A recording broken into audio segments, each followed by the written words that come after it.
Hello, my name's Ellie Fowler and today I'm going to be presenting a consultancy report for Avondale College of Higher Education in regards to their Aboriginal and Torres Strait Islander support policies and procedures. So Aboriginal and Torres Strait Islanders make up about 2.4% of the Australian population, and in recent years there's been an increased effort to try and close the gap in relation to education among Indigenous and non-Indigenous Australians. So this report provides an overview of the Avondale College's policies and support systems. Now, when conducting this research, I looked at government reports, I looked at best practice guidelines, and as well as what other universities in New South Wales are doing.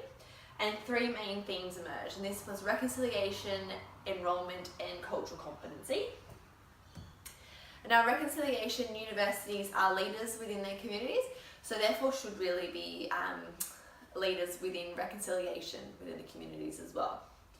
Now, Reconciliation Action Plan was developed by Reconciliation Australia, and it's a framework that provides businesses with support to become drivers of reconciliation both internally and within the community.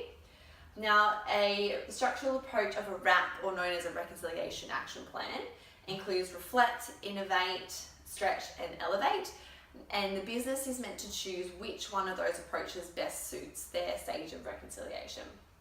So for example, in 2017 Macquarie Uni developed their version of a RAP, and this was to increase respect, relationships and opportunities for Indigenous students and staff within that university. They used the respect model or structural approach when developing the action plan, and to do so they actually developed a RAP working party, and that was to help implement this action plan. So the party consisted of 15 staff members, of whom 7 were from an Indigenous background, and this was really important so that therefore everyone's included within the university's decisions.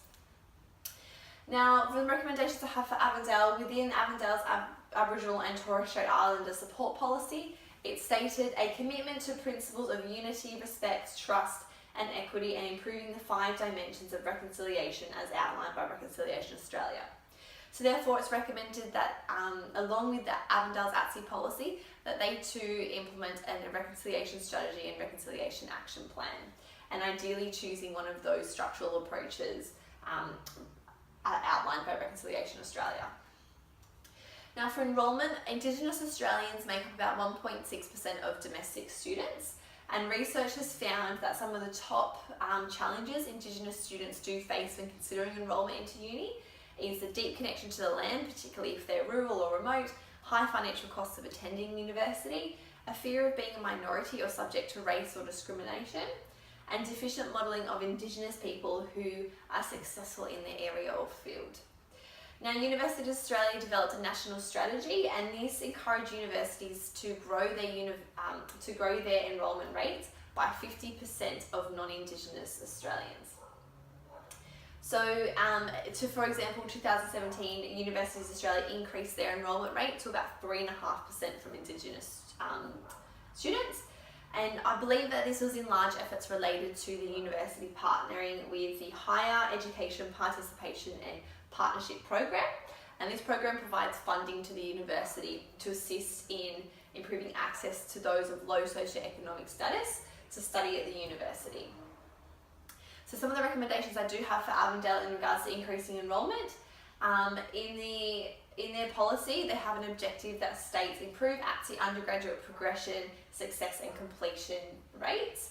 So for Avondale, this is particularly important that they develop a large profile within our local community, and particularly within Indigenous students and Indigenous communities. So I'd recommend that they get out there and build relationships, particularly in primary and secondary years, of local communities and Indigenous people to help foster relationships there, which means they're more likely to enrol. Cultural competency was one of the last approaches that I came across, and this encourages knowledge, understanding, awareness and sensitivity to other cultures with the ability to appropriately interact with those from other cultures. Now, the National Best Practice Framework encourages universities to become more engaged with their communities.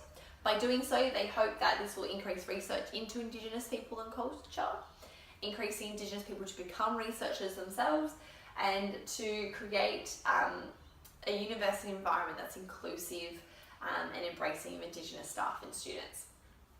Now, the guidelines do recommend that cultural competency is embedded within curricula of all universities. And for example, Newcastle University developed a Wallatuka Institute, and this was an institute that aimed to have a whole of university approach. So they were an Indigenous institute that was involved in governance of the university, as well as a supportive learning environments for students at the university. So for Avondale, I too recommend, as outlined in their ATSI support policy, they have a scope and guiding principle that states systemic, organisational and professional and individual cultural competency. So to help increase cultural competency at Avondale, I encourage that they have this as part of their curricular inclusions, and particularly as well as staff professional development around cultural competency. And then similarly to Avondale, I would also recommend that they implement a Indigenous committee, and that this committee is involved in the governance and the social services or learning environments of students as well at the university. So hopefully that will also create that whole of university approach that the guidelines also recommend.